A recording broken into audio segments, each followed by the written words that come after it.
This is the CHRILLCAST. I'm Chris. And I'm Will. And we are back, baby. The original CHRILLCAST. Screw you, Andrew. You're not coming today. We hate you. Well, at least Will does, because he won't show up when Andrew's here. Exactly. No. It pisses me off. I hate his face. And we are going to briefly pause, because as I expected, we still can't stream on Twitter. So I'm going to add Twitch for fun. All right, go with it. Yep. Good stuff. Twitch is going to be live. We are live on Twitch as long as we don't get canceled for this podcast because Twitch is ridiculous. So speaking of which, did I tell you, Will, we couldn't stream on Twitch when we were doing Hillbilly Elegy? Why? Oh my gosh. Why not? Because the word hillbilly, it wouldn't accept that word for 15 minutes. Like we had to keep editing it. And finally it decided, like, yeah, sure. Why not? Let this guy actually stream. Oh, geez. Okay. I didn't realize that was a controversial word. So Jeff Bezos has a problem with hillbillies. Apparently. Oh, man. Anyways, so Will, you've been playing lots of Halo lately, right? Sure. Actually, I played Halo today. Did you? Which one? In preparation. Halo Infinite. Yeah. How's the game feeling these days? I didn't play multiplayer.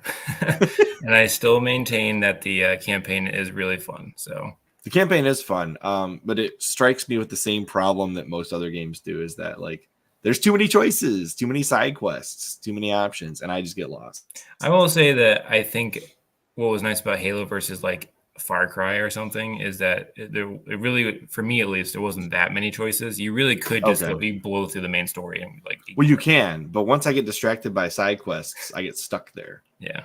Fair enough. That's my biggest problem. I will say, like Far Cry though has like millions of choices, and I think there's like 20 extra missions you could do in Halo. So that it's not better. as bad. Mm-hmm. Far Cry, yeah, you're right. Far Cry, you get way into the weeds with Far Cry. So Far Cry 3 is one of my favorite games, but it I get completely distracted. I tried to complete the entire thing. That's probably like 70 hours of my life I'll never get back. That bad, huh? Yeah, it was bad. Oh, man. Question for you, Will. So the PS5 Pro is out, or not out yet. The information about it is out. When are you going to buy one? I'm not. I'm just, honestly, I don't understand what's going on with this generation. The base consoles haven't been stretched at all. The games have just not been there. And the prices haven't dropped yet. So it's like, if this came in at $500 and the base one was like $250 or something, or $300, it would make sense. But $800 with the stand, come on. Let's see here. I want to see if I can find the actual announcement. And no disc drive. I mean, that really, I don't know. I feel like if you are a PlayStation owner right now and you have a physical library, being forced to buy the add-on disc drive sucks. Yeah. Wait, what? $1,200 PS5 Pro? Is that including the disc drive and like the subscription and stuff? That still wouldn't get you to $1,200. Let me see what this actually says, because that's ridiculous. Let's see here. Hit stores with the that's not, no way. Is it, what country is this? This guy has no idea what he's. This has to be a different country. There's no way.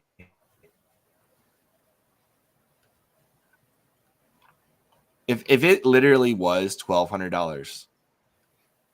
How the heck is he getting $1,200? Is it inflation? What's is he in using his inflation bio? to get there? Maybe I think he's using inflation. Yeah, I think he's using inflation. I don't know. It doesn't make sense though, because it goes backwards. Yeah. Oh, it's Australia. It's Australian. Okay, yeah. Okay, there you go. I was like, where are you getting $1,200? Let's see here. PlayStation 5 Pro. Okay, well, it actually showed it to me this time because I clicked on this. There we go. Look at that. Also, 3 again, stripes. Basically the same thing. 3 stripes, Will. Dead center. 3 stripes. Now it's a broken Oreo. Well, so was the Slim. Yeah, fair. So the only difference is, I guess, the Slim panels. If you buy panels to replace on your Slim, they'll work on the Pro, I guess. Whoa. I mean, I guess maybe I'm jaded and I'm just old and curmudgeon now, but I don't understand this one. Yeah, I have to say this is a big fail in my mind. Like for example, when the Xbox One X came out, it was $500, and it was the same price as the original Xbox One. Yeah, but they dropped the original Xbox One when they did that. They did, but what I was getting at, I think they're probably going to drop the original PS5 and stick to the Slim at this point. But the removable disc drive is kind of cool. I will say, like, for a gaming console, I've never seen that before. The closest I can get to is like the Tower of Power for the Sega Genesis, where you could put the Mega Drive on top of that, or not Mega Drive, the what is it, the 32X? Yeah, there you go. And actually, for a Blu-ray drive, $80 is not that expensive. The problem is this is a single-use Blu-ray drive, so you can't like hook it up to your PC or anything. The only place it goes to is the PS5. So you're highly limited on how you can also use to it. dot flash frag here. So all the games that they highlighted were like PS4 games. So it's games that have been around for like 12 years at this point. For a long also, the time. guy who's announcing it, I don't remember the guy's name, but he seemed so unenthused by this. Like, he wasn't excited. It wasn't like the greatest reveal of all time. Remember when Xbox announced the One X and they're like, "This is the most powerful console of all time." I do remember that. Yeah. Well, with this one, I was expecting him to even say that. I was like, "This is the most powerful console of all time." Because at least they said nothing. No, this is the most powerful PlayStation. I was like, "Are you saying it's not better than the?" I mean, maybe it is, but they didn't say it. The better than the Xbox currently is. I mean, come on, that's low hanging fruit. I forget, on launch, was the Series X or the PS5 considered more powerful? Series X, technically. That's what I thought. Okay. It does come down to how you want to measure it, but technically, raw power, the Series X is. Yeah. But it is highly limited by the Series S, because nobody's going to develop a Series X game that doesn't run on the Series S. It depends, honestly, on the developer. I feel like some developers are like, I don't really have to pare this down at all. And then there's other developers that are like, this is ruining the entire industry. Just depends on the game too. Like Cuphead. Cuphead's going to run just fine on both, right? So I guess that's kind of my point, though, because there's no game that really needs that power yet. I mean, it's all live service crap. When was the last time you even heard the PSVR 2? I don't know. I feel like that. I've never heard anybody I know talk about it ever, other than us when it was announced. Or that handheld thingy that they had. Does anyone have that? Actually, that's pretty popular. It's a lot more popular. Pretty popular though. It's sold several million. Okay. It's doing decent. Like, I wouldn't be shocked if it caught up and overtook, like, I don't know, the Wii U. 13 million. I wouldn't be shocked. It depends on how well the PS5 sells, but having a dedicated little screen for your 5-year-old to play the PS5, which I don't know who's doing that, but if you are, that would be nice to not have to share the TV. Yeah, the opt-in games, yep, and you got to pay to opt in, I think, or you got to click a thing to opt in. Yep. Then there's, and also, and then I was reading that, that like the PS5 Pro Enhanced doesn't actually mean the same thing for each game. So some games may actually be like a massive fidelity boost, and other ones just like maybe they smooth out the visuals. So the stamp of quality, it doesn't mean the same across the board. I am not a fan of the AI upscaling they're applying. And I'll tell you why. It's actually more complicated than just I don't like AI, because I don't. But let me see here. Real quick. They don't support the PC. Yeah, the PSVR 2 clown. Yeah, I agree with that. And then what did he say? They launched and don't support PC. Then they announced support years later, and you buy some $60 adapter, and then it doesn't take advantage of PSV. Yeah, exactly. Sony does not give full features to their PC counterparts. Good comment. But what I was going to say about the AI upscaling is, okay, imagine you're playing a Twitch shooter. Like, you gotta be ready to go. Like, you gotta have that aim around there, right? Boom. What if AI introduces like something that's not there in the upscaling process? Some kind of graphical artifact, right? Because like AI is not perfect, and it never will be. Like, I just flat out saying it'll never be perfect. It might be good, it'll never be perfect, especially on the fly processing while you're playing. Out of curiosity, how did Xbox do the FPS boosts for all their games? FPS boosts, I think it would double up or run the game at twice speed. That's how I understand it, anyways. Yeah, because I know like almost all of the backwards compatible games, at least the ones that are in Game Pass, have that visual boost and FPS boost. I don't know how they did it though. Well, it's a refresh rate deal. So like one aspect of it is how fast can you refresh what's happening on screen, right? And some games you can easily change that rate in which it refreshes. It's basically how many times you can pull from the game what's happening to your screen. So like some games, it's written in the code where you can't increase FPS, and that's why a lot of games get locked at 30 FPS. But other games, there's absolutely nothing locking you to a specific FPS, and you're just pulling down the display data at a certain rate of speed. So like the 60 hertz, 60 frames per second, right? Yeah, it's pretty easy. You get to 120, you get to 120 hertz, et cetera, right? So it really just depends on how often the game can pull the screen data and put it to the screen. Agreed. To this comment here, yeah, I totally agree. It's the same thing that they did with the PS3, where they just announced a ridiculously expensive machine, and then for the PS5, like as a PS5 owner, do people actually feel taken care of this generation? Well, this would be a good time to have Andrew on, because I don't think he does. Like the PS4 was amazing, like hands down. Like I like mine. You have a PS4, right? I do. I really like. You don't have a PS5, right? Okay, no, I mean, I don't see a reason to have it yet. There haven't been enough games that are PS5 exclusive. I've had like 2 games where I was like, I might consider getting this for that. I want to shout out our buddy Long Brother, who I haven't seen forever, because we haven't streamed in a while. So, good stuff. Good to see you here. /frag adds in the important, bro, the PS5 sucks. Yeah. Only reason it's redeemable for me is I skip PS3 and PS4. Well, there you go. Yep. And if I didn't, I would be livid. Okay, fair enough.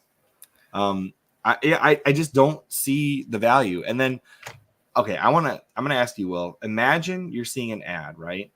And I don't know, it's for a car, right? And you see in the advertisement, a guy is rolling down his window by pressing a button, right? But then you go to the dealership to buy that car, and they tell you, automatic window automatic window openers, whatever, are not standard with the vehicle. You have to pay another, I don't know, $150.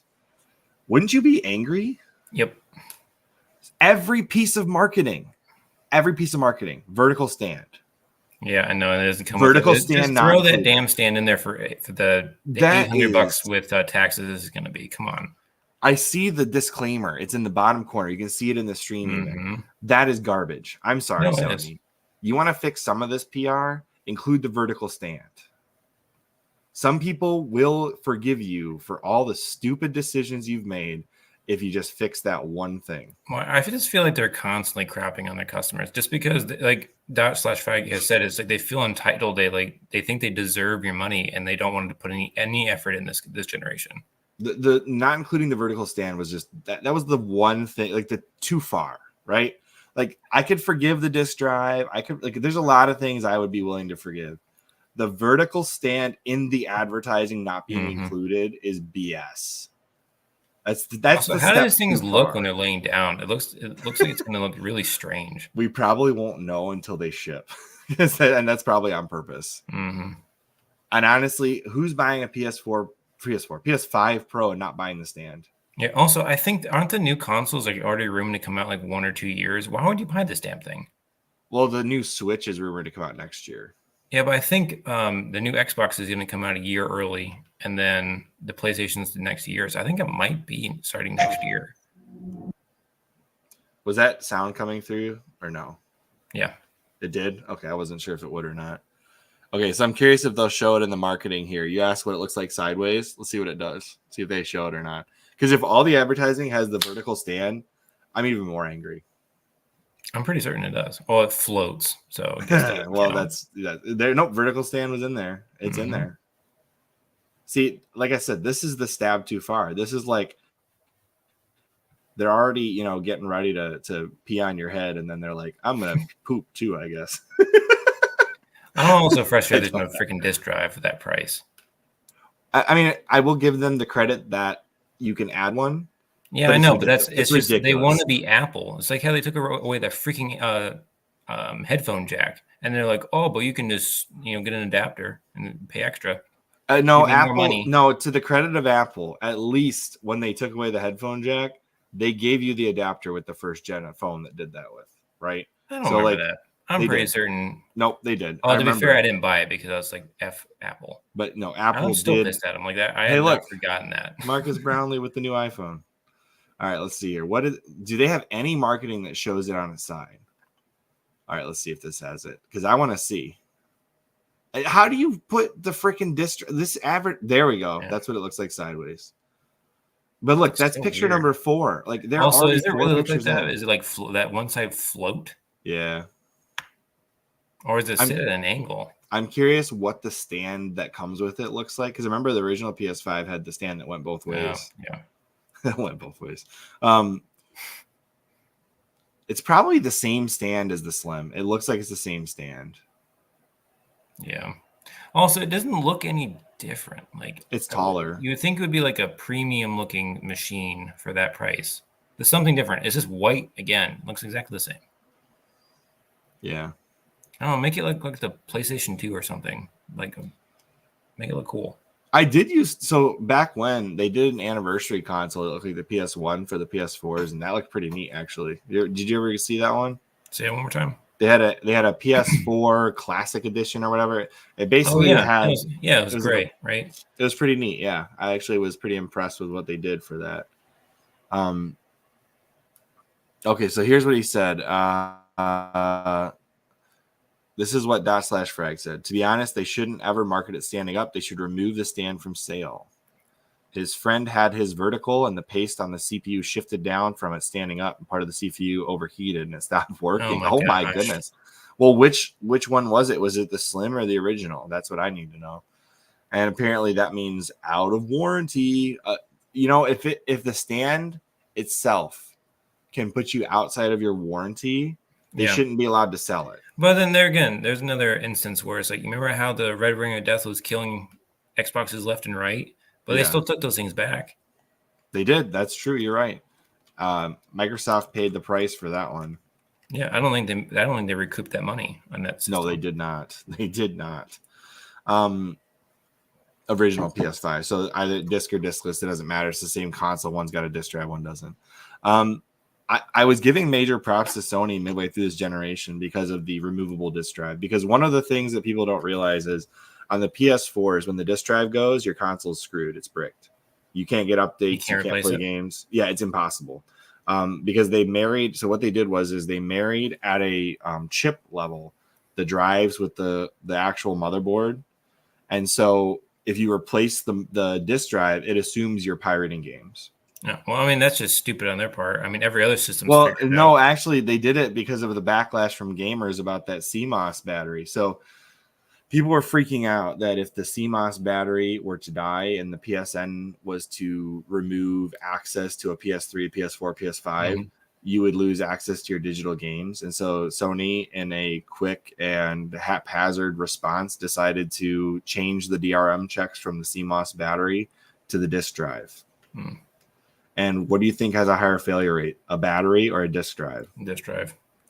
So I think we all lost with that change. Yeah, but I mean, they weren't trying to be consumer friendly with this. They were just trying to gouge as much money as possible. Well, with the disk drive, they were just trying to get out of the issue with the CMOS battery. The other issue is that Blu-ray tech, the way that it works is when new DRM comes out for Blu-ray discs, the way that the disk drive handles updates is it pulls it from brand new discs and adds it to their register. So the disk drive is constantly updating its firmware every time it gets a new tech in the disk drive. So that's kind of a weird misnomer. Nobody seems to know how that all works. I did a deep dive into it years back in our one of our CHRILLCAST newscast things back in the day. But it's extremely complicated and kind of screwy. But yeah. Sony has a terrible track record with disk drives. Hey, they introduced disk drives to the industry. I just want to point that out. Let's see here. They want, this is another one. Will, did you know this? What? The original PS5 on the box when it released said it had ray tracing, and then Sony quietly removed that from the box after like a couple months. Yeah. I know. Like I said, though, like neither console has been clocked out yet. There's no reason for a Pro. Oh no, you're right about that. I mean, really, what is the crisis game of this generation? Like, there isn't one. No, really, there isn't. The only thing that I can think of that the PS5 Pro could do better than the PS5 is probably VR, and they already miffed it with that one. So yeah. So yeah, removing ray tracing from the box, That's deceitful, Sony. That's pretty stupid. Shouldn't market something you can't do in television. Speaking of which, maybe we should look and see what Intellivision is doing these days. Did you hear that Intellivision sold the rights to the Intellivision name? No, but I'm not surprised. That thing's never coming out. No, it is. It is coming out. It's you keep saying that for like how long have we been doing this? It's gonna at least 4 years. They're just gonna call it the Amico now, and actually, it has released, by the way, partially. Okay, so to who? To the people owning it? No, so the it's called Amico Home, and all the games that they were developing for the console are now available through their Amico Home service. Oh my gosh! Okay, is it like an app? So it's like a partial release, is what I would say. All right. Here, I'll show you. It's bad. It's really bad. What was that guy's name that was ahead of it for a while? Tommy Tallarico. He's exited altogether. Did he get sued? No, because he hasn't been in the country in like 2 years. I don't think that's why. I was making a joke. But yeah, here you go, Amico Home. And they're still selling these boxes. Okay. Yeah, so this is Amico Home right here. So basically what it is on an Android TV or Android-based TV. Allegedly it's coming to iOS, but you can get an Amico Home. TV. Yep. And you can buy each game individually. Oh, good. But they're like $10 each. Why? And you play it with your phone. The controllers, like they don't even sell controllers. Oh my gosh! Okay. Allegedly, they're gonna sell Bluetooth controllers that will work with the Amico Home. Allegedly, I don't know if I trust that, but allegedly they will. But yes, they have released something. Something has come out of this company. Oh yes, they have a website. There we go. That's the. No. Amico Home is actually released. It exists. So like they've released something. I have seen no advertising for this. I only know about it because I follow the Amico subreddit because I'm just a angry fan of the original idea they had here. Mm-hmm. Anyway, I think they still have. Look at their website. Like everything's laid over itself. Not optimized. Look at that. I know their website's terrible. Yeah, if you can't get the website right, you're not going to get a console right. Frequently asked questions. Oh, about the console. Let's see what it says. Do they even have anything? Yeah. Nope. No. So 2 controllers and 6 games is going to be $250. I think that's the original price. They haven't updated this thing. Yeah, this is not. Anyway, if anybody was still curious, this is not real. This isn't happening. I'm convinced this is a lie. Yeah, I'm convinced this isn't happening anymore. I mean, it might come out and just die.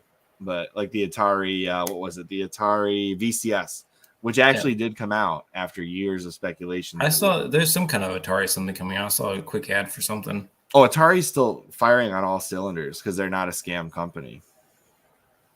Well, it's a scam company, but it's better at it. Well, okay, what I mean is they have real products coming out. Okay. That's what I mean. Oh, wait, pre-orders. Let's see. What can we pre-order today, Will? What? Vintage wood grain and Galaxy Purple. Yeah, which one did you pre-order? I can't remember. The black one? Black. It was black, yeah. I always pre-order everything in black when I can. You know, these would look even better if you took the AI and did it with AI instead of hiring somebody to Photoshop these controllers into people's hands.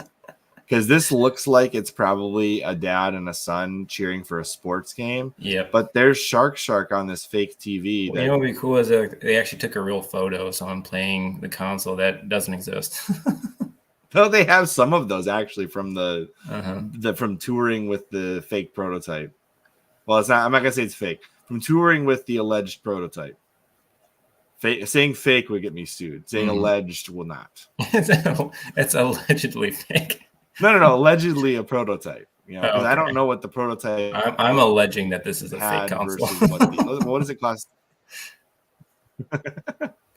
Pre-order. Let's see what the pre-order says. You can pre-order for no money down, so you only pay if it actually shows up at your house. Oh, okay. Well, that's a safe bet.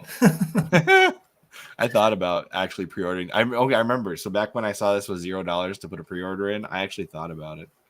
All right, let's see here. Halo. Let's look at the Halo rumor. Let's get Will excited. Yeah, let's do it. So there's an alleged Halo CE remake coming out. This is not new news, but it's news. Considered for release on PS5. I doubt it. But it says I don't think that's a terrible idea, honestly. They should release MCC on PS5. It'll be the number one game for PlayStation. Maybe that will sell the Pro for them. No, what I was gonna say was like I just doubt that Microsoft's throwing their number one IP on PlayStation. Well, not number one, but one of their top IPs, the one that's iconic to the Xbox brand, onto PlayStation. I just don't see it happening. Yeah, it is the anniversary of the anniversary. That's how old we are now. Is it really the anniversary of Halo Combat Evolved? I think we're past it. I was going to say, wasn't it 2021, the 20th anniversary? Yeah, that's how old we are. We're going to get to the 30-year anniversary for this thing. No, it'll probably come out in 2026. That'll put it out to 25 years. Yeah. I see they're talking about the Xbox game. Halo will be 25 years old? Yeah. That's insane. Shoot. That's crazy. Yeah. Is this the project 343 is working on instead of Halo 7? Exactly. I remember when Halo first came out, my brothers rented it and I wasn't old enough to play it, and I tricked my dad to go buy it for me from Circuit City. Yeah. So the best thing they could do right now, Will, is they do CE in 2025, 2026, and then they do Halo 3 anniversary in 2027, get the 20-year anniversary. I would not be against. Honestly, if this did the cutscenes like in Halo 2, I'd be happy with that. The real question is, are they doing it in Unreal Engine? Are they doing it in Unity? Are they? Yeah, I know that for a while they were talking about Unreal. We'll see. I mean, if they can actually make the game faster, I'm totally for it. Here's another comment. Why remaster it again? Yeah, exactly. But to Dotshot's Fag's comment here, Halo Infinite is a lot of fun. It just took them too long to get to that point. It needed like 2 more years in development before it would have released ready. Yeah, which is ridiculous because of it's the engine that they were using and the tech debt that they had. Now they're able to pump out stuff pretty frequently. I hope that whatever they do, they don't start over with a brand new engine and screw up what they have. Agreed. Now, here's the other question. To build off Halo Infinite because I think it's a great starting point. So right now there's I didn't tell you this. There's a group working on an Xbox layer for PC. Do you know what that actually means? A translation layer? Nope. It basically converts Xbox One commands to Windows commands. So you can run an Xbox One disk through your PC and play it on your PC. Ooh. So the question is, once this thing gets done, this Xbox layer that people are working on, if Microsoft does not buy that to put Halo 5 on your PC, how stupid are they? To play the disc? No, to play the game. Because you don't have to, there's no work to do. You just ship the game with the translation layer built in. Mm-hmm. I mean, they have Halo 5 Forge, so like the engine runs. I don't understand why they don't have that there yet. Honest to God, that is the dumbest. It's a huge miss because and not having Halo Wars 2 on Steam is also stupid. It's only through the Xbox store. Well, those two games got forgotten about. Halo 5 for obvious reasons, but Halo Wars 2 is a great game. It sucks. Halo Wars 2 is. I had never played it up until a couple weeks ago, even though I've had it for years. And I think I bought it for you. You did, but I only played it for the first. RTSs are meant for PC. Yeah, just flat out, they are. Even if it's simple, like Halo Wars 2, it's meant for PC, just flat out, and it is super enjoyable on PC. Yeah, that's all I had to say about that. Anyway, so if we're sitting on this potential Halo CE remake, why don't we just get Halo 5 moved to PC? I don't understand. That'd be the quickest buck they've ever made. I'm sure they'd sell more than Concord. So yeah, I mean, even if you drop it with no fanfare, you're gonna make money on Halo. Halo 5 will slowly. The multiplayer was fun. It wasn't Halo, but it was fun. It was Power Rangers in space. Yeah, I really wish they had just actually labeled that a different game because I think it would have done much better. Yeah, if you remove all of the chief aspects of Halo 5, it still works as a good sci-fi. It's a great sci-fi game. It's just sucks as a Halo game. Yeah. So what have you been playing, Will? Is there any new games that have captured your attention? The only new game that I've played a few times is Hellblade 2. Is it good? Have you played the first one yet?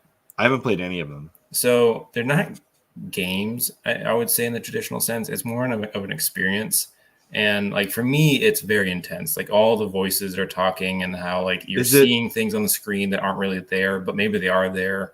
Is it Telltale or not? No, it's not Telltale, but it's kind of a similar idea where you're playing as a character through an experience versus playing like a game that's actiony or something like that. Mm-hmm. I don't know. It's hard to explain until you play it. Like you'll immediately realize it's different from most games, at least that I've played. So you're saying it's like an experience, but what does that mean exactly? Like, are you wearing headphones and it's like 3D sound effects? Yes, 3D sound effects in the headphones. And it's very much like that's super important. And also when you're watching the screen, things are happening that may or may not be real because your character is insane. So you're playing a person that has psychosis. And because of that, like there's gods and monsters and all kinds of shit happening. And it may be happening, but it may not be happening. And this one really plays with your mind because there's multiple voices. Your dad is one of them, and he has this crazy deep, cool voice. But then there's also like side characters that are new because the first game didn't have side characters. But every once in a while, like they aren't in the scene with you, and it's very much on purpose because it's like, are they real, or are you making these people up? Because they're buying into your psychosis, like they believe that these monsters are also there, like and these giants, but are those giants and monsters there? This is kind of reminding me of what game was it on the freaking GameCube where it was like trying to trip you out? You know what I'm talking about, right? Yeah. It had like it broke the fourth wall like crazy. Like at one point, you think the TV got turned off. The fourth wall. No, I'm not saying that, but the trippiness of it kind of reminds me the way you're describing it with like the mind and the psychology of it. Yeah. I mean, I wouldn't necessarily recommend buying it unless you know what you're getting yourself into. It's like, I know like some people were saying it was like 6 hours. I've definitely put more time into it just because like I'm looking around, feeling the moment and being freaked out. So there's a cave section where like there's these things like. Is it a walking simulator? There's a lot of walking. So like, let me ask you this: as far as gameplay. So there's like the experiences that you're walking through and just being freaked out, but there are fight scenes, and there's also puzzles. Okay. Yeah. So this one actually does the puzzles are pretty simple, but this one definitely adds an extra layer where you reverse the world. So like you find these little orbs and you can focus on them, and it flips like different parts of the world on itself. So that's pretty cool. Also, the graphics are amazing. Our buddy wants to know what game you're talking about. Hellblade 2. Hellblade 2. And that image makes me never want to touch it. Yeah, it's pretty cool. But yeah, I mean, the first game, I don't know which one's better yet. The combat is more visceral in this game, so like you really feel it when you get hit. And again, you have to understand, like going into this, you're not playing God of War. You're playing as this really, honestly, like vulnerable woman, and these guys are hulking beasts, and when they hit you, you feel it. So yeah, it's definitely an experience. Interesting. Yeah, and again, it's added. It's more freaky because you don't know what's real, and what isn't real, rather. Oh, because her brain is potentially like schizophrenic. Yeah. Yep. So like as she's freaking out, you start to freak out because like again, like the controller plays into it, your headphones are into it. Yeah. I'm trying to remember what game I played a game on PlayStation a while back. I never finished it, but it's very trippy like that with like a mind thing. Billy was making fun of it on one of our previous podcasts years ago, so it's not like a new game. Mm-hmm. I'm just trying to remember what it was called. It had like werewolves, and you're in like a thing in the woods, and it was a PS4 game, obviously not PS5.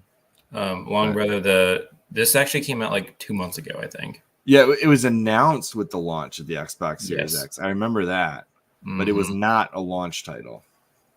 What was the launch titles for the Xbox Series X? Probably crap. I mean, it was supposed to be Halo, but they delayed it. Right. Xbox Series X launch games. And weren't like the bulk of them available on previous gen? Yeah, but that was on purpose.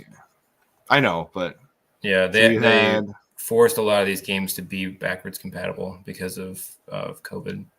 Apex Legends, Assassin's Creed Valhalla, Borderlands 3. Oh yeah, I forgot that came out. Bright Memory 1.0, Cuisine Royale. What the hell is that? Dead by Daylight. That's a good one. Devil May Cry 5, Destiny 2. Who cares? Dirt 5. Forza Horizon 4 was a beautiful game. I said Destiny 2. Who cares? Because I know /frag does. Enlisted, Evergate, Fortnite. Destiny lost me. I used to really enjoy that game. Gears 5. Gears Tactics, I've heard, is very good. I haven't played it. I own it. I have yet to play it. Gears 5, I know everyone is disappointed with the way that series went, but I still thought that was a really nice game. Really good game. Grounded, which I've heard is pretty good. Just Dance. King Oddball. I don't know what that even is. Maneater. Oh, yeah, the shark game. Manifold Garden. Mortal Kombat 11. NBA 2K21. No Man's Sky. I got /frag to laugh about that one. Ori and the Will of the Wisps, great game. Yep. Planet Coaster, Rogue Company, Sea of Thieves, which I do enjoy that game. I didn't think I would, but I do. It is great. Tetris Effect Connected, The Tourist, Spelled Wrong, Falconeer, The Sims 4. Yeah, these weren't launch titles. A lot of these games are on the Xbox One. A lot of these are on PS5 too. War Thunder. I think the only ones that are actually exclusives are the greens. Yeah, that's it right there. Oh, Game Pass. Well, that makes sense too. War Thunder, Warhammer, Watch Dogs, FIA World. It's a racing game. Yakuza Like a Dragon. Which, by the way, if you haven't experienced Yakuza Like a Dragon yet, it's basically like a RPG mixed with Japanese mafia fighting. Yeah, it's super fun. Have you played it? I've played it. I don't know if I played Like a Dragon, but I have played some of the Yakuza games. Yeah. No. This is not like the regular Yakuza games. Is it even weirder? I feel like they're all kind of weird. No. So a lot of the Yakuza games are fighting games. This is a straight up turn-based RPG. Oh, interesting. Okay. Like Pokemon, Persona, like Final Fantasy, old school stuff. Like this is like turn-based RPG combat with Yakuza guys fighting. So like you're doing like Dragon Fist and you're like bam, wallop in the face, and then he goes and wallops you in the face, and like you're selecting each thing, you're using healing potions. It's like a legit RPG with the Yakuza fighting storyline. It's fun, super fun. And it's over the top in a way that you don't see in a lot of games. It's just super fun. And it has a great storyline to it too. Cool. And then there's Yes Your Grace. Okay, so those are the Xbox Series X launch titles. I guess if you're looking at previous gen games to play, and you're trying to decide which console to get, I think hands down you pick the Xbox. Oh, absolutely. That's why I have the Xbox. It's because like my whole library transfers each time. Like when you look at the selling point of both consoles, right? What's the bulk of the library for PS5? Recycled PS4 games. Yeah. What's the bulk of the Xbox library? Recycled old generation games. But which one's going to give you more access to your older library? To be fair, Xbox has bought everyone now, so they're starting to pump out games. Well, yes, but what I'm saying is if you're paying for it for access to your old games in a better quality, which one's the better console? I'm going to do the Xbox for sure. Yeah, so like I don't, and Game Pass, between those two things, like what's the point of having a PlayStation? For right now, yeah. I mean, the PlayStation 4 obviously was vastly superior. No, it was. By far. PS4 outsold, outbeat, just outgunned the Xbox brand, flat out. But I think at this point in the consoles, unless you're a Nintendo fan, which, you know, even if you are, you might buy that on, like, for a $200 price tag, you could have a Switch alongside whatever else you own. So like it's just no contest. The Switch is the easy, you know, what is it? Impulse buy. Yep. It's an impulse buy at this point. Like I'm curious if Nintendo will muck it up with their next Nintendo Switch. I mean, that's their pattern. This console will fail. Have they broken the all-time sales record with the Switch yet? I don't think Switch, yet. Consoles sold. No, it's software units. Okay, they are currently at 143 million. So they're within striking distance of the PS5 or PS5. They're to beat the PS5. They're in striking distance of the PS2, and they expect which is crazy because people were just buying that thing for the Blu-ray or for the Blu-ray drive. They expected this thing to move 13 million units by the end of this fiscal year. So by next March, we could be looking at the new king of hardware in the gaming industry. I never thought in my lifetime anything would touch what the PS2 did because it was a DVD player when DVD players were expensive. Yeah, I guess that's the Switch is such a weird system. It is, yeah. And they never released the Switch I thought they were going to release, which was the docked only one. Yeah, I know. I mean, maybe they're just waiting. That will be the Switch 2. I doubt it. I doubt it. I guess the real question is, do you think this is going to be backwards compatible with the games that they have out now? It depends. If there's no cartridge slot, then I have a feeling there will be some kind of digital backwards compatibility. There's a lot of people speculating on what type of media the new one will take. What do you think? I mean, I think maybe just a larger cartridge. I think that honestly, that system runs so well. Even with games it really shouldn't have, like The Witcher 3. Yes, I realize. How does that even run? It looks like a 360 game, but still is playable, and I had no problems. That's the first way I played it, actually.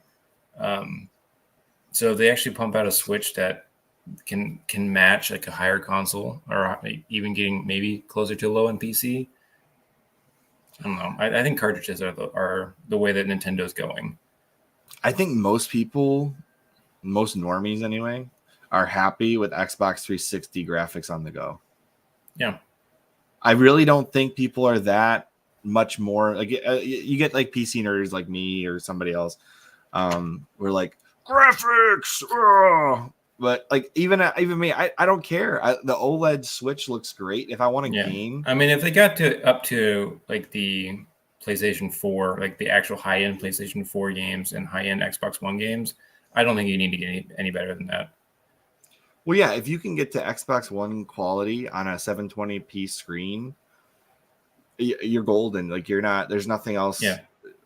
What are you going to get? My point is like even low. Like the higher systems now, I mean, do games really look that much better? I mean, the facial animation is amazing, but has it really changed the gaming experience much? Not really. And the idea that you can just honestly, the one genius thing that I've actually used recently is put your Switch on the kickstand, take both Joy-Cons off, and you've got Mario Kart with whoever's with you. Like, it's genius. Nobody has made it that no, but I'm just saying, like, nobody's made it this simple. Yeah, I have it on the Wii U, and I'm like still frustrated that they've never released a new Mario Kart on the Switch. It's still Mario Kart 8 Deluxe. Oh my goodness. Super Mario Wonder. I forgot they released that. That's gonna be have that game. Bundle. Do you? I bought it for Claire. Yeah, I haven't played it. Oh, okay. I mean, I thought initially that I would put your quote on screen there, /Frag. Yeah. We get demonetized. I agree with you for the most part. I just want games that are fun and not live service. Yeah. Honestly, even if it was a live service, but it was fun because most live service games just aren't hate fun. Live service games because I don't have time to play every day, to always be in the season, to always. Okay, let me rephrase that. I don't care if the game requires me to be online when I'm playing, as long as the game is actually fun. Yeah, fair. I mean, Sea of Thieves, I think, is an example for me. I can drop in that game and not have played for 6 months, and it's totally fine. Well, I guess the way Sea of Thieves actually captures the gaming audience that doesn't require that. Like, there's no level progression. Like, you're not behind somebody just because you didn't play. Yeah, I mean, technically, there is level progression, but it doesn't affect the game world. That's what I mean. Let's put it this way. So in World of Warcraft, what happens if you don't play for 2 years? Exactly. Everybody is 2 years ahead of you. Yep. And then you can do the pay-to-play thing where, like, I want to increase my levels for 2 years worth of money. And you pay $200 and good. You're caught up and your panda's level 80 and everybody's happy to play with you again. But that's not realistic. Like, yeah. Also, I don't play games to be stressed out. I want to escape or to have fun, Agreed. So I guess here's the question for you, Will. Yeah. Will you buy a new Switch, or will you stick with what you have? I don't know. I was late to the original Switch, and Me too. I'm playing Breath of the Wild again for like the last year. Did you finish on the Wii U or the Switch? The Wii U, yeah. Okay. So you did actually complete it on there. Yeah, I did complete it on there. Yeah, I don't know. If it's backwards compatible, maybe I'll consider it, but I don't know. I think there's no way I buy it on anywhere close to day one unless it's got backwards compatibility built in. There's no way. I buy the Xboxes earlier just because they are backwards. Well, I mean, I waited forever for the Xbox One because it sucked and also was backwards compatible. I have bought an Xbox One, I think 3 times. And it's always been the OG Xbox One Connect version. Every time. I got one around launch. I think I think I bought it. I bought it around launch. I traded it in for a PS4 Pro at one point. I bought a second one, and then I sent that back because it was broken. And then I bought a third one. I didn't learn my lesson. But my Xbox One, the OG fat console, is upgraded with an SSD, which don't ask me how hard that is because it's almost impossible to do that. And Microsoft has made it like God tier trying to upgrade that thing. It's a pain in the butt. You have to go through like 6 Reddit but forums. It won't overheat. It won't overheat. You're right. And it's actually got the... Do you remember those like side pieces they built for the Xbox One where you could slap a hard drive in the side piece? I bought one of those because I'm an idiot, but I liked the fact that it had the 4 USB drives added onto the side. So like I can plug my because the stupidest thing about the Xbox One, the original one, let me go on a rant here real quick, is that all the USBs are on the side or the back. So you want to plug in a controller, you got to plug it into the back or the side. So the Duke, the Hyperkin Duke that has that nice, you need either get an elbow so that it goes around the side nicely, or you buy one of these stupid docks with the hard drive. So my Xbox One has 3 hard drives that's connected to it. So I've got like 2 terabytes of space on my Xbox One.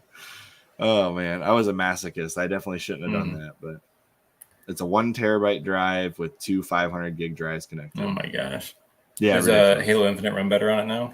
Oh yeah, way faster. Yeah, no slowdowns. Honestly, it's like about as fast as it can get on an old Xbox. Yeah, I will say like my Series X is so fast that some older games actually they look weird because you can actually see everything now pop in, whereas in the original system you couldn't see it. So like I've actually had to like learn to deal with some of those issues now.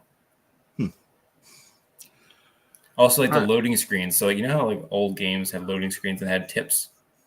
Yeah. So if you go so fast, you lose the tip. Yeah. It's like instantly loads. So you don't get those tips anymore.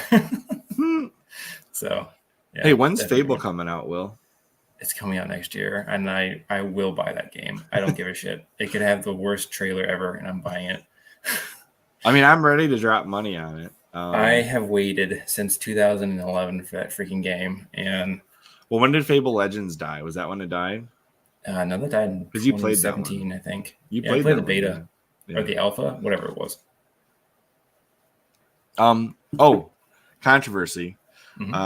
Dead Rising. Did you hear there's a new Dead Rising game coming out after like almost a decade of silence? Yeah, isn't it a remake or something? Yeah, Dead Rising digital or deluxe remake or deluxe remaster. Dead Rising Deluxe is DRDR because they want to be silly. I'll pull it up. So there's a censorship controversy with the new Dead Rising game. And you're gonna laugh. So real quick. One of this ends up being like the Saints Row game. I'm gonna be so sad. Wait, what? What happened with Saints Row? Oh, it's just put it mildly. It's just Gen Z trash. There we go. That's what yeah. Anyway, so the controversy with the Dead Rising Deluxe Remaster. Obviously, with every game re-release, they get a chance to relook at the humor of games, and they start to think like, hey, maybe this wasn't so appropriate. One of the aspects of Dead Rising, if you didn't know, is photography. Yep. And there are points assigned to different types of photography in Dead Rising. One of them, this is a zombie video game, one of the categories of photos you can take is erotica. That's hilarious. I mean, come on. So I believe that has been removed That sucks. from the game. I don't care. It's already a mature game. Come on. It is, but like one of the things people were doing, and one of the things that was programmed into the game was getting upskirt shots of zombies and other people. And I get it. I understand.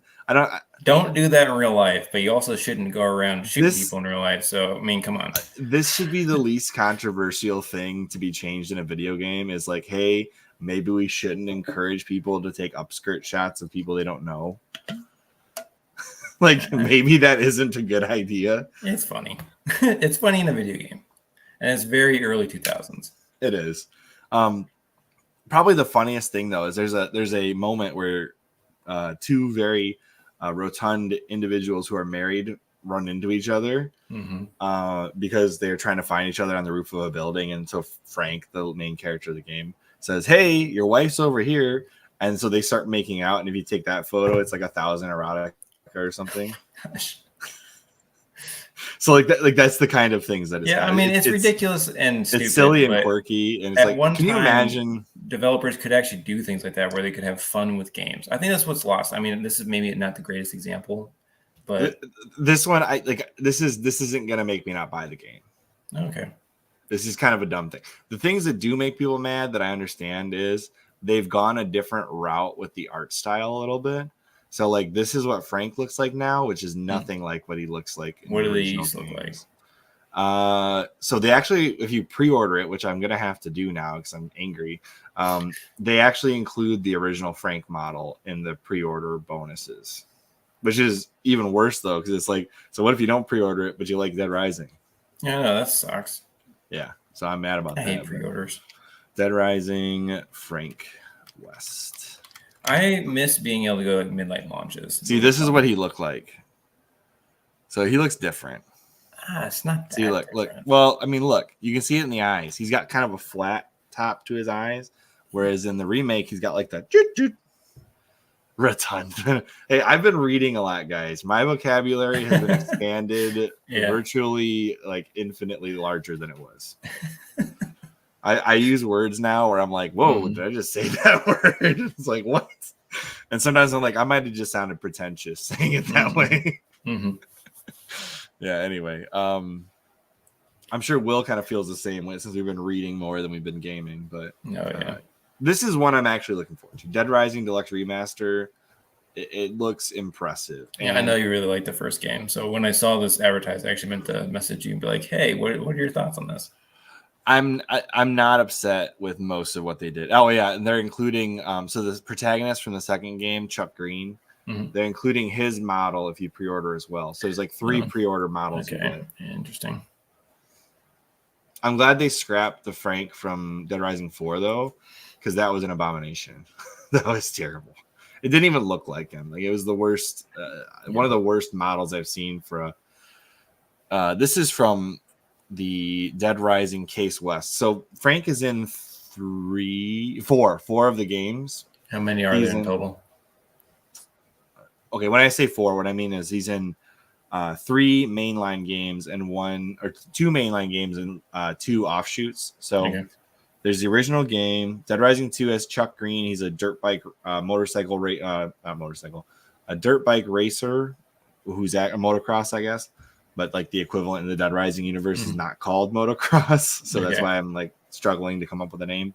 But in there's a third game after the second one that was called Off the Record. It's a non-canon remake of Dead Rising 2 where you play as Frank West. I remember you explaining this to me. Yeah, it's and then Dead Rising 3 they have another new character. And Dead Rising 3 is good, but it doesn't have the humor of the first 2.5 games.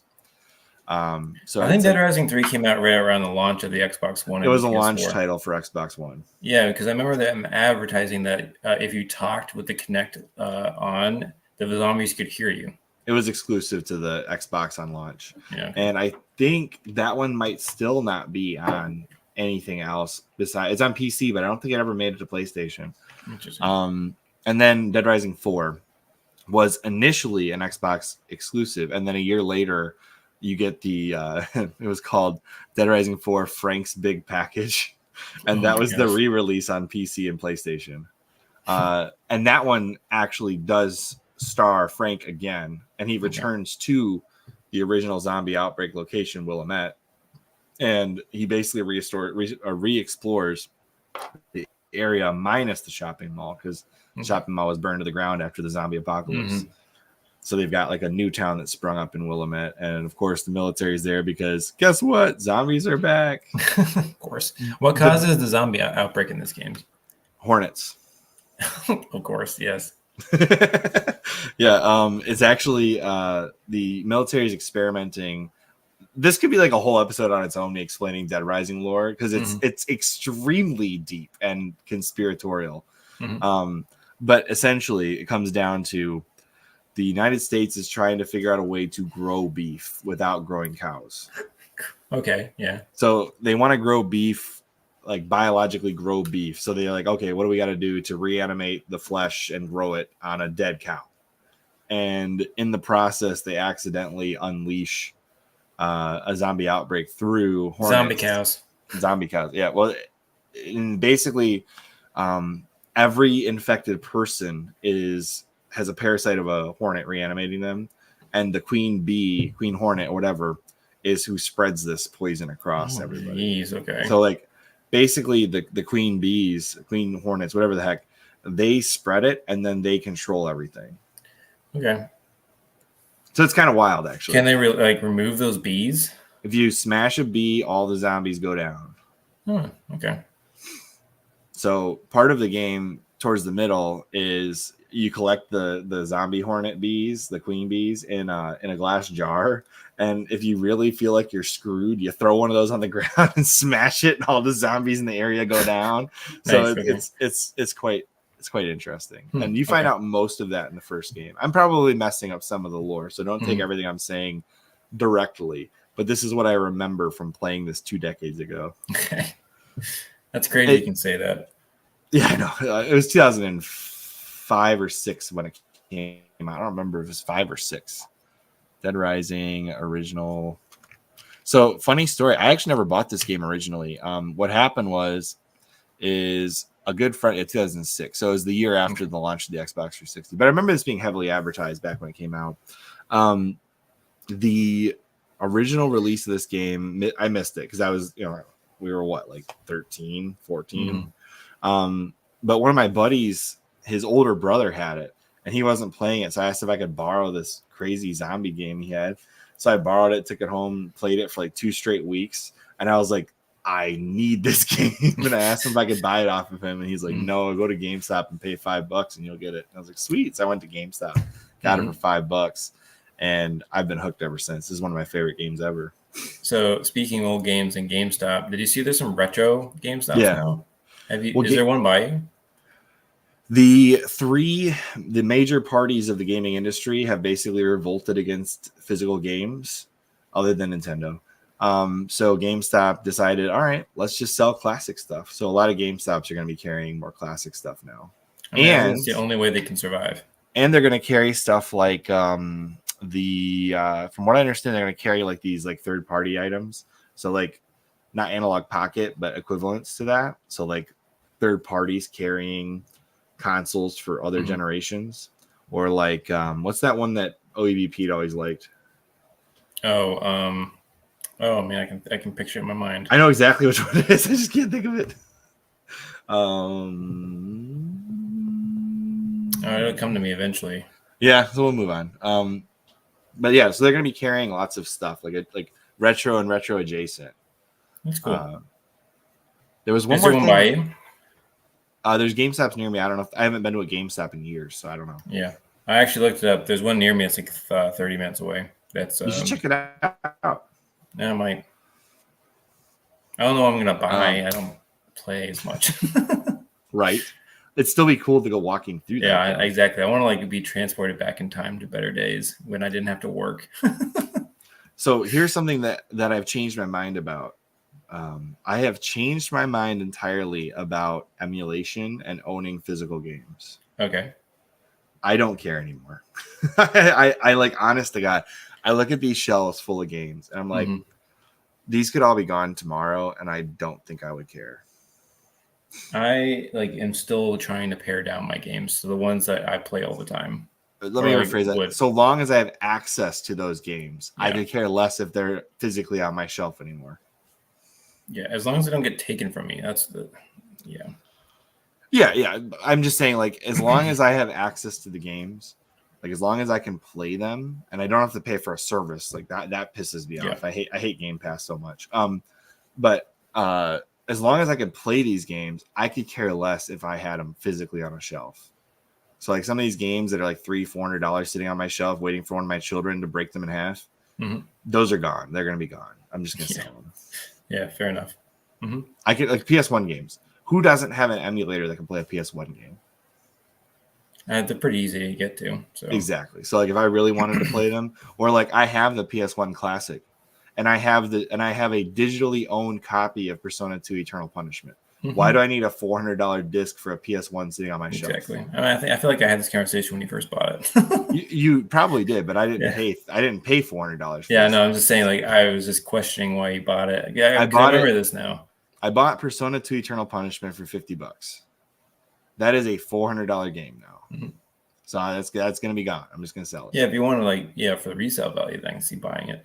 I got Persona 1, the original Persona on PS1 for $200. It is a $450 game, maximum what you can get on eBay.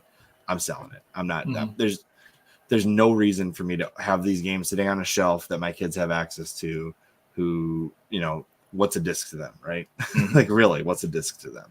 So my Gen Z and whatever comes after that children, they're not going to care about this stuff. There's no reason. Are you going to sell any of your consoles?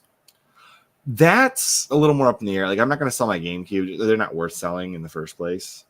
And I do like owning my FPGA Nintendo, which I can put. I've got a flash cart for that where I can throw whatever game I want on there. So I'll probably keep that, even though that's worth selling. I might sell my Steam Link.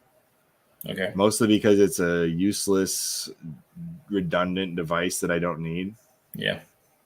I almost sold my Vita. Oh, wow. That's a shock. Did I tell you what happened with that? And this is going to be dangerous to anybody who owns a Vita. The memory cards for the Vitas are notorious for failing. Mine failed. Oh, man. Did you lose all your game progress then? I did not, because Sony and their infinite intelligence is still maintaining cloud saves for the Vita. Oh, good. Okay. So I was able to save everything. And I'm actually going to be backing up my memory card to my PC just in case Sony stops doing that. Yeah, that's because you can back it up to your PC. But I was like, dude, and the best part was I had maybe 20 days left on my annual subscription to PS Plus. So I was like, eBay, get this card here in 20 days or less. And it got there with a couple days to spare. And so I spent 2 nights downloading all of my Vita stuff back to my memory card. Nice. Oh, man. Do you have an OG Xbox? An original Xbox? No. Nor would I. And so I've got 2 Xbox 360s. That might be my next paring down is dumping my Xenon or whatever the original Xbox 360 was. I've still got one of those, and it still runs. An OG. Yeah, it's a ticking time bomb, though. Mine isn't. I did the thermal paste fix back in the day. Oh, you actually fixed it? Okay. I did, yeah. I got rid of the X clamps. I did the bolts or whatever, the nuts and bolts. But, yeah, anyway, so what's your opinion? How do you feel about emulation? I know you like Game totally Pass. Fine. Honestly, if Xbox launches a handheld that is essentially a Steam Deck, but I can actually play games natively, it's download games to it or however they want to do it, cartridges or something, I would probably pare down considerably. Yeah, I understand that. And then as far as consoles, how many consoles do you own right now? I have still got the Wii U. Still have the Wii U. I have a hard time getting rid of that one. I have so much even though it's not nostalgia, I love the Wii U. It's sad, but I love it. So Wii U, 360, the Series X, PlayStation 4, Switch, and then I have the Mini still, or the whatever that thing is called. The classic, the SNES. Nintendo Classic. Yeah. I also have a 2DS randomly. I forgot. It's like sitting right here, actually. Do you actually play your Do you play your 2DS at all? I honestly, the only reason why I've kept it is because when my nieces come over, they fight over who gets to play Mario Kart. Oh, and they don't like playing with each other, so they can play Mario Kart 7 on this thing, and then Mario Kart on the TV. Fair enough. Yeah. The my 3DS is worth a lot of money. Like I think it's worth over $1,000. Is it it's modded, unlocked or something? Okay, no, it's modded. It's physically modded. Let me see if I can find one on here real quick, just for fun. If you can find a Loopy 3DS, let's see here. This is not the one. Let's see. Okay, I mean it's about $500 minimum. Okay. Yeah, see Loopy, the Loopy one. Yeah, these things go for a lot of money. Yeah, I see. /Fag says he sells all of his games and consoles right before the next gen. I honestly have done that, and I regret it so much. I sold my original 360 and all the games I had for it, and to this day I regret that decision because that was the superior console. I miss all those games, and now that a lot of those games are so expensive. Like Web of Shadows, it's a terrible Spider-Man game, but I desperately want it, and it's like $70-$80 now. There's only a few games that I've regretted selling over the years. Need for Speed Most Wanted 2005. I had sold that at one point in time. The best version of it is the 360 version because it was supposed to be a previous gen console game, and it was. And it came out on the Xbox, but then they just, for whatever reason, upped the resolution and released it on the 360, like within a year of the original release. And that's the definitive edition. Oh, interesting. Yeah, so you probably shouldn't advertise that. Yeah, so I do the same thing. So my wife and I use the same account, and then I have a friend that actually uses the PC version because I never use it. Right. So, yeah. Yep. The only problem is that for the guy who's using the PC Game Pass, it's always under my account, so he'll pop achievements, and that kind of frustrates me because like eventually I'll get to that game. Like Starfield, I'll eventually play Starfield. No, you won't. I might. I've played a couple of the Bethesda games. Let me ask you this then, Will. Are you more likely to pare down your portables collection or your console collection? Probably stuff. Probably portables. I still have my Game Boy Color. I'm never getting rid of that thing. Oh yeah, I won't dump my Game Boys. But like the 2DS, I mean, honestly, like if it just disappeared today, I would not care. See, I'm the opposite though. I'd be more likely to dump all my consoles than my portables. Yeah. Because like my Steam Deck, when I play Halo, unless it's like Halo Wars 2, I'm playing on the Steam Deck. In my head, I have the systems I have are basically the ones I want to keep, as long as they don't break or something. And I pretty much have the games that I want. And in my head, I'm going to be like passing it on to my eventual child. I know it's not going to happen, but you always think that's the thought process that counts, Will. Yeah. I mean, I used to feel that way, and now I'm just like, that's probably not going to happen. So I'm being very careful about what games I buy. And I'm trying to stick to games that I will play with my kids, not games I'll pass down to my kids. Yeah, okay. So, like, here's a game that I didn't even know came out, but it's super cool, and it's by, like, some Christian developer, I guess. Redwall video game. Did you ever read the Redwall books? Yep. There's a Redwall video game, and it's new. It's not an old one.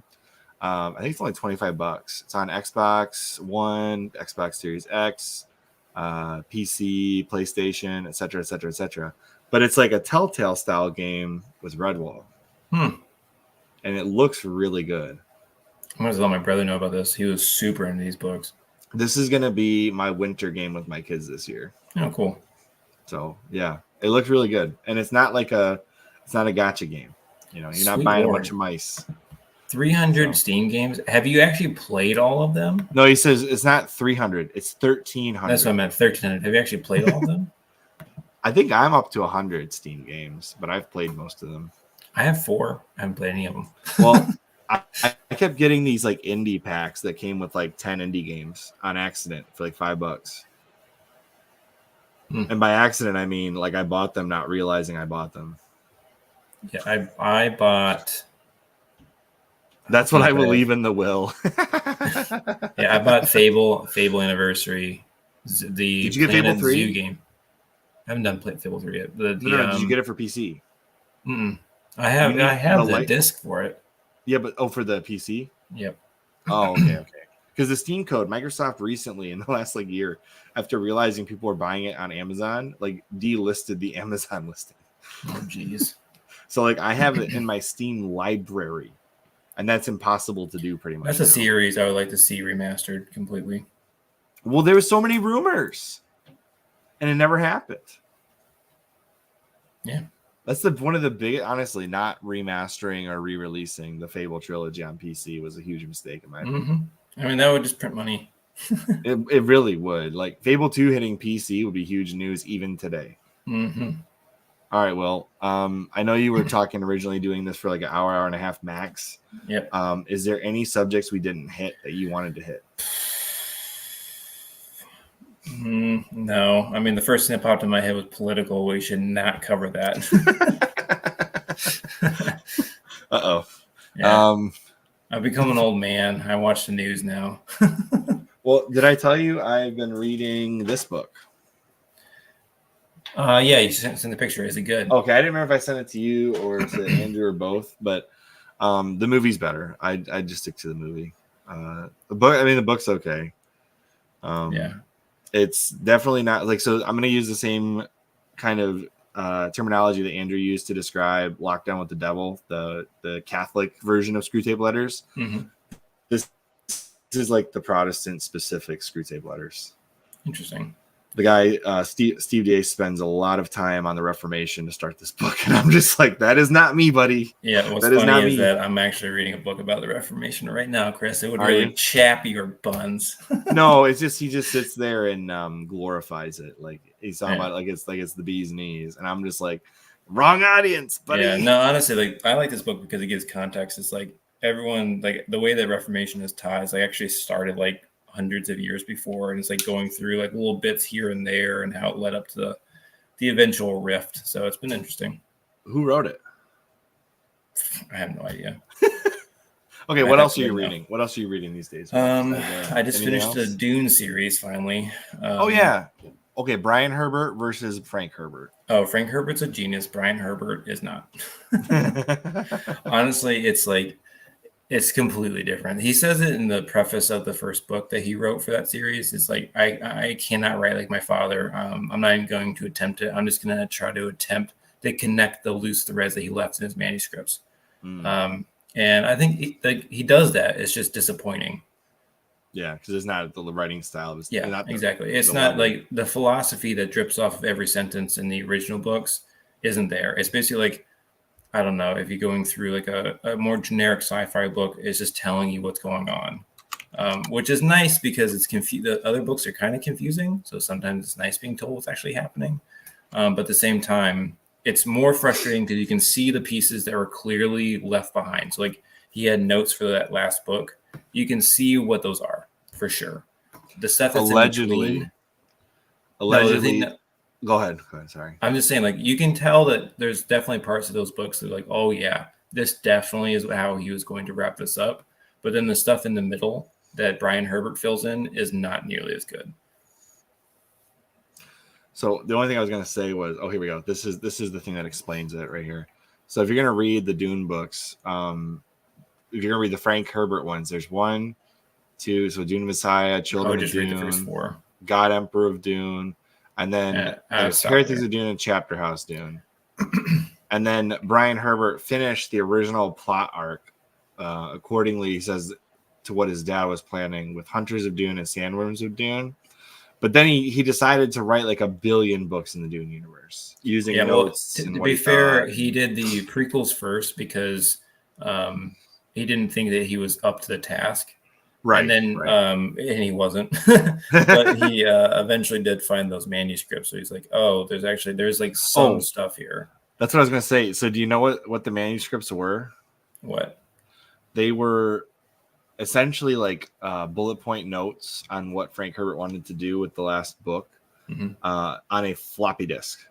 So, yeah, that's right. It was in a storage locker. In a storage locker. Yeah. So first off, you're talking floppy disk in like past the year 2000. So trying to find a floppy disk reader, he said, was already painful. And then once they got it up, it's like, okay, but what program was he writing on with this floppy disk? And is it possible to? So imagine trying to get through this archaic technology only to find not a full-blown written manuscript, but bullet points summarizing essentially what he wanted to do with the plot. Yeah. Have you how far have you gotten in the series, Chris? I and Andrew have both stalled at Dune Messiah, waiting for you to do the podcast, and then I'll read the next one. Okay. Well, I don't want to spoil the books for Children of Dune before I'm ready to read it. Yeah, don't spoil it. It sucks. When you get what I mean is I don't want to spoil myself reviewing Dune Messiah. Oh yeah.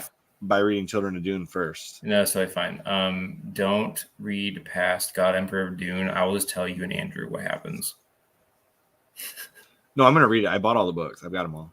Man, okay. I'm just saying. I've even got Hunters of Dune and Sandworms of Dune. They're on my shelf. I'm gonna read them. You're gonna be disappointed, but go ahead. I warned you.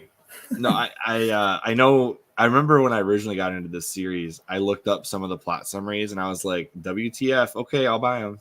Okay. I don't remember them now, so by the time I do read it, it's just things like it's clear what he was going for, and like there's a major plot point that ties back into God Emperor of Dune. So like, you haven't read it yet, but there's something that happens, and you're like the entire time like, why was this happening? And it's kind of buried in the story, so like, there's so much other things going on, you kind of forget that you had that question, and then it's finally explained at the very end, but in the worst way possible. There's a Dune game coming out. Did I tell you that? No, but I think there's one out right now too. I don't think it's out yet. I think it's coming out. Let me see. There is one out right now because it's on Game Pass. Is it the RTS? I don't know what it is. I haven't clicked on it. Dune Awakening. It's an MMO. Have you seen this? Is this what it is? I don't think so. So it's not out yet. Coming to PC early 2025. It's going to be on PS5 and Xbox Series X. But the plot is this, and I hate this. It is essentially Paul Atreides doesn't come to, or I'm sorry, Duke Leto doesn't die. Oh. And so your job is to keep Duke Leto in power. I mean, I guess it's an interesting way of going. Are you playing as Paul? And Paul is not alive. He's dead. You're essentially playing as the replacement character for Paul. Oh, okay. I mean, that's kind of interesting. So, yeah, that's it. Yeah. And you can you can ally with the Harkonnens or you can ally with the Atreides. But the idea is you want to get the Fremen on your team to defeat the other team. Yeah. What else have you been reading? Oh, as far as me reading, I just finished reading another Michael Crichton book, State of Fear. It's a good one. It's really good. Mm-hmm. Have you read it? Mm-hmm. Oh, yeah. I was like, whoa. I think I've read every Michael Crichton book now. Have you? Okay. I've been speeding through them because you can read them super fast. Mm-hmm. Yeah, it does not take really more than a couple days. I mean, 500 pages is nothing in a Crichton book. Mm-hmm. You can read it, like any Crichton book under 1,000 pages can be read in a week. Yep. So I think the one I didn't like the most was Next. I think that one's terrible. I even read the sequel written by somebody else for the Andromeda Strain. Oh, there's a sequel to that? Yeah, it's called Andromeda Evolution. And actually, I think that one, like, this is going to piss off Michael Crichton fans. I actually think the Andromeda Revolution is a better written book than Andromeda Strain. I will say that I saw a mini series on that in probably like 2010 or something like that. And the series was better than the book. For Andromeda Strain? Yeah. I watched the 1970s movie. Does that count? I think I've seen it too, but no, it was like on Sci-Fi. Yeah, it was pretty good. Interesting. There's also, I read Terminal Man and I watched that movie. Yeah, you're going through some of the worst ones. I haven't read Timeline, but I watched the movie. Timeline movie is awesome. Yeah, Timeline was a pretty good book. Next is terrible. Just skip it. Of all the Michael Crichton books I've read, State of Fear is by far the best. It's definitely one of the better ones. Which is funny because like it got panned the most by critics. They're like, "You don't believe in global warming." Whatever. The State of Fear book is about using terrorism to move your plot. So, like for example, if you really cared about, I don't know, religion, terrorism isn't going to make people subscribe to your religion, right? So the idea is people are gung ho about the climate, so they're going to use terrorism to make people gung ho about the climate. That's not going to end well. It's an interesting book. It is, yeah. It really debunks a lot of or not debunks necessarily, but a lot of theories you may or may not believe are going to be discussed in this book. Yeah, I mean, it's pseudoscience. I mean, they're all pseudoscience books, and they're really that's what makes them so interesting. It's like why I know you don't, but I like Dan Brown books because it's pseudo history, and it's interesting. Right. He's not the one that wrote Da Vinci Code, is he? Yeah, that's why you don't like him. Oh, okay, yeah. To be fair, I like the other books in that series more. Yeah, he did Angels and Demons, though, right? Wasn't Angels and Demons was a great book. I've heard good and bad about him. I haven't read Prey, but I've heard that's a good one. Prey's a good one. Okay, now I'm curious. Let's look through the list and see if there's any you haven't read. Because honestly, Michael Crichton's it's worth reading almost all of his books. Not Next, because it's not really a book. It's super weird. What is Next? It's like the next step in human evolution. It's really dumb. Oh, yeah. Yeah, people have sex with a monkey. Interesting. Did you know there's another posture? I saw a comment. You'll appreciate this. It said even death could not slow down the publishing house of Michael Crichton because they've had new books come out like every couple years. Yes. There actually is. I think there's a couple new ones I have not read. So where is the? Well, there's one that just came out this year called Eruption, and James Patterson. Oh yeah, I know. I know lots of people love James Patterson. I read the Zoo book by him, and I thought it was one of the worst written books I've ever read. All right, so I've read Andromeda Strain. He's got all these John Lang books. I read a couple of those. Oh, I have not read. Okay, I take it back. Grave Descent. That's the first Michael Crichton book I ever read. It's about essentially an underwater treasure that gets found, and there's like a whole mystery and a bunch. It's like a mystery novel with a detective. Binary. Okay. Yeah, I read Binary, The Terminal Man, The Great Train Robbery, Eaters of the Dead. I read Terminal Man. Congo's good. Sphere is good. Jurassic Park, Rising Sun, Disclosure. Interesting. It's like I skipped all the earlier books. Oh, I did read. Where was it? Airframe. I read that one recently. That one's good. State of Fear. State of Fear is my favorite one so far. So I read State of Fear. I read Airframe, Disclosure, Terminal Man, and Andromeda Strain. That's pretty much it for me. Oh, and Grave Descent. I think. Yeah, go down. I'll suggest some other ones for you. I'm gonna read Micro. Micro's good too. I'm gonna read Timeline. I'm gonna read both the Jurassic Park books. They're way different. There's a T-Rex that swims. So Dragon Teeth is supposed to be interesting. Micro is mostly Crichton, finished by Richard. What's the Dragon Teeth? I've seen that book. Isn't it like a? I forget who finished this one. Maybe it's mostly him. It's a forerunner to Jurassic Park. Ooh, man. Set in the American West in 1876. Oh, during the Bone Wars is actually a really interesting story. Who finished it? History. Who finished this book? Did he actually have it done? No, it's there's gonna be a movie for this one too. Interesting. It doesn't say anybody else. Maybe he actually finished this one. Oh, okay. I'm gonna have to pick it up. Yeah, the funny thing about Michael Crichton is like he wrote a lot of stuff that's hidden away somewhere that if he didn't want it to see the light of day, well, his posthumous publication house is gonna make it happen. Kind of like J.R. Tolkien. Everything after he died getting published. Yep. To be fair, I think they did a better job with that, where they're not actually finishing anything. So when the story isn't finished, it just stops. Talking about for Tolkien? Mm-hmm. Yeah, they're not hiring like James Patterson to finish it. Although Rings of Power is terrible. It has nothing to do with him. I know, but it's terrible. I refuse to acknowledge that exists. I have friends that like it, and I tell them every time, I said, you're into something that's terrible. Yeah, I don't know. Yeah. But yeah, Michael Crichton, one of the few pseudoscience authors who's had to deal with interviewing by Congress. They actually brought him into Congress to be like, hey, dude, why'd you write this stupid book against global warming? And then he's just like, well, actually. Yeah, and he gives them like it's this a hour story. Calm down. But if you look up his bibliography for that book, most of what he's referencing is real studies. Yeah, but I mean, again, I would say the same thing about the Dan Brown books. He does reference a bunch of real stuff, but he twists it around. State of Fear is not a book where he's trying to make you believe something. He's just pointing out that there's a lot of errors with what you do believe. Yeah, I mean, I guess I took it as like all the other ones where it's like there's something interesting, like Prey has a very interesting premise about technology, and you go into the world thinking it's real. You should listen to his interview with Congress. Actually, it's super interesting, because one of the reasons that he wrote that book was because at one point in time he believed most of what the main character in the book State of Fear believes when the book starts. And then as he digs into just how ridiculous some of the climate science stuff is, with not having independent studies, not having really independent labs analyzing, different from the people who are portraying the data, and then you have politicians making most of it's decisions. Climate alarmism. I mean, that's not controversial to say anymore.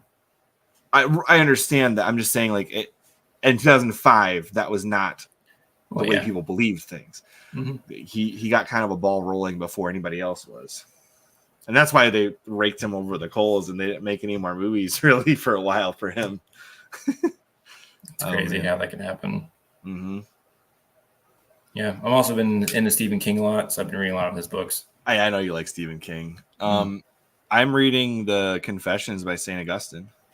Oh, yeah. Is it good? Let me see. Yeah, it's really good. Oh, Mark Twain. I read a new Mark Twain book. I read the Personal Recollections of Joan of Arc. That is his best book, flat out. I'm a huge Mark Twain fan. It's a great book. Man. Huckleberry Finn will be my favorite. Forever. You haven't read Joan of Arc, and you should.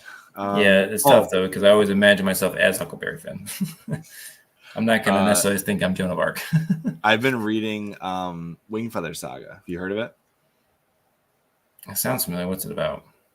It's produced by the same studio that originally The Chosen was hosted on, Angel Studios. Okay. The movie, the TV show. I'm sorry, the TV show is, but it's relatively new. I think it was released just before COVID, and then it rose to a height of popularity because the author, during all the COVID lockdown stuff, went on to a Facebook Live that ended up with thousands and thousands of people listening to him narrate his own story. But it's really, it's like a modern attempt at like what C.S. Lewis and Tolkien did. Interesting. Okay. Where you have a very morally good story that is grounded in like Christian stuff. And it's actually really good. The story, I've read the first book. I'm partially into the second book, and I'm really enjoying it, even though it's geared towards a young adult audience. Like the youngest age is to read it as 8, and I would agree with that. Okay. I did read some Leon Uris. Have you ever read Leon Uris? Heard of him? He's got a couple books about Ireland, which is why I like it so much. One of them is called Trinity, and it ends with that's right. You've talked about these guys. The Easter Rising, and then you've got Redemption, which ends after Gallipoli. Okay. A bunch of New Zealanders go into Gallipoli, and most of them die because that's what really happened. But the two books really, chapter by chapter, could be one book, but it would be 2,000 pages. Oh, geez. Okay. Because there's so much interspersed story between the two. It's so repetitive and redundant. Like I said, you could make these one big book, volume 1, volume 2, and intersperse all of it together. I'm surprised nobody's tried to do that yet. Yeah. Probably because the second book, Redemption, is not nearly as popular as Trinity. Okay. It came out way closer to the author's death. But I'm trying to think if there's anything else worth discussing as far as what I've been reading. Probably not. No, I'm going to read a book that is supposed to be like a modern retelling, modern and also scientific So I don't know how they're gonna pull this off. Retelling of Jonah being swallowed by a whale. Really? How are they gonna? I have no What's idea. it called? But it's called Whale Fall. Whale Fall. Yep. Apparently, this dude gets swallowed by a whale, and the whole point is he's combating his relationship with his father as he gets out of the freaking whale. I don't know how this is gonna work, but I'm excited to read it. Oh, so this isn't like actually Jonah. This is like no. It's just the concept of it, and it's supposed to be like sort of wrestling with some of the same concepts. So I do, from what I understand, actually, funny story to this. Years back, there was a story that I didn't realize was a fake, like a parody, where they talked about a guy being swallowed by a whale at the zoo. And of course, there's no zoo with a darn whale big enough to swallow a person. But anyway, I was like, okay, so you tricked me, but is this possible? So I went down like some pseudoscience blogs talking about it. And essentially, whales, when they accidentally swallow something they shouldn't have, they basically spit it back out. Yeah. You could get swallowed by some whales. They're definitely big enough. Yes, exactly. Like a blue whale could swallow. Oh, for sure. You can swim through their veins. That's how big they are. Right, exactly. So, yes, you could be swallowed by a whale. And you might be able to survive for a period of time inside the whale. Yeah, well, that's like part of the plot is like he only has like a certain amount of time to live. Right. So it's, I don't know. It sounds really interesting. And dude being swallowed by a whale. Theoretically, you could live inside a whale's mouth for a period of time. Theoretically. I don't know how long you would. I know the acid in the spit would start affecting your skin and all kinds of other stuff. You'd have to somehow get the whale to open its mouth when it's, going up for air and start stabbing it and go, You'd have a really hard time doing that to these hulking beasts. Because, I mean, think about the type of stuff they're eating. It's pokey and it's small. Like, their tongues are designed for that. So, I don't know. Yeah, I mean, I might read this book, Will. Yeah, I'll let you know what it's like. I mean, I was sold when I read the cover, so. Atlanta has whale sharks, though. Yeah, okay. I mean, technically, that's not a whale. Okay. Anyway. All right. Well, on that note, we appreciate you guys. I appreciate Will, especially Will. I don't appreciate you. I know. I appreciate that Andrew's not here. But, yeah, I mean, we agreed to pretty much ending it now, so we're going to do that. Yeah, sounds good. We need to sign off, Will. As always, I'm Chris. And I'm Will. And you glitched heavily there. What the heck? Oh, we got to redo this. All right. As always, I'm Chris. I'm Will. And we will see you on next CHRILLCAST. Bye, guys. Which, by the way, will be about a month from now. Whenever Will and I can line it up, and maybe Andrew will see. But love you guys. Have a good night.